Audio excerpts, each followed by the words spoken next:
শুভ অপরাহ্ন। আপনারা সকলে জানেন যে আমরা এখানে মিলিত হয়েছি শেরপুর জেলার খুবই চাঞ্চল্যকর একটা মামলার তথ্য বিষয়ে আপনাদের অবগত করার জন্য।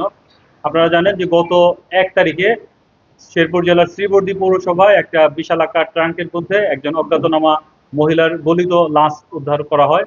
সেই সংবাদ প্রাপ্তির সাথে সাথে শ্রীবর্দী থানা পুলিশের কে সহায়তা করার উদ্দেশ্যে আমরা পিবিআই জামালপুর টিমের একটা চৌকস টিম ওখানে পাঠাই এবং সেই টিম তথ্য প্রযুক্তির সহায়তা নিয়ে ভিকটিমের পরিচয় শনাক্ত করে।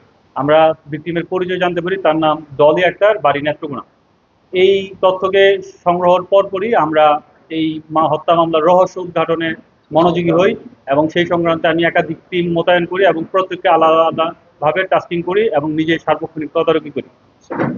এরই প্রেক্ষিতে আমরা সর্বপ্রথম এই বিশাল আকার লাশ বহনকারী যে ট্রাঙ্ক, এই ট্রাঙ্ক যে রেখে যাওয়া যে পিকআপ, সেই পিকআপ শনাক্ত করি এবং তার শনাক্ত করে তথ্য প্রযুক্তির সহায়তায় এই ট্রাক ড্রাইভার আশরাফ আলীকে তার নিজ বাড়ি শ্রীপুর শেরপুর জেলার এটা হচ্ছে শ্রীবর্দী থানার ভেলোয়া ইউনিয়নে তার বাড়ি থেকে তাকে আমাদের হেফাজতে নেই।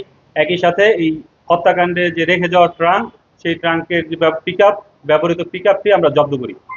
পরবর্তীতে আশরাফ আলীর দেওয়া তথ্য যাচাই বাছাই করে আমরা দুজন মধ্যবর্তী ব্যক্তি, একজনের নাম হচ্ছে হাসমত, আরেকজনের নাম হচ্ছে হাসমত এবং বাবু, তাদেরকে আমরা আটক করি।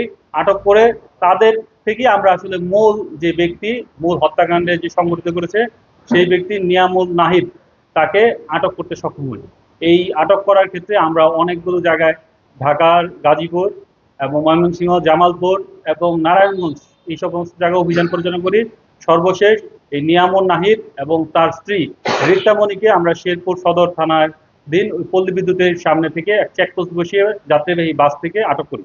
যে এই হত্যাকাণ্ডে ডলি আক্তারের সাথে নিয়ামুল নাহিদ, মূল যে আসামি অভিযুক্ত, তাদের পূর্ব কোনো পরিচয় ছিল না।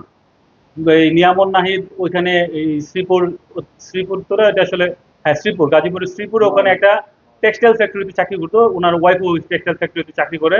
আর ডলি আক্তার ওখানে সে একটা গার্মেন্টসে চাকরি করতো।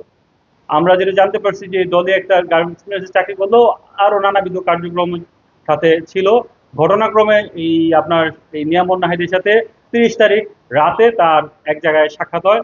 এই সাক্ষাতের সূত্র ধরেই তাকে সে বাসায় নিয়ে যায়। বাসায় নিয়ে যাওয়ার পর তাদের মধ্যে একটা ঝামেলার সৃষ্টি হয়। সেই ঝামেলাতে যখন সে চিৎকার চেঁচামেচি শুরু করে, তখন সে লোকলজ্জার ভয়ে তাকে আসলে এই গামছা পেঁচিয়ে হত্যাকাণ্ড ঘটায়।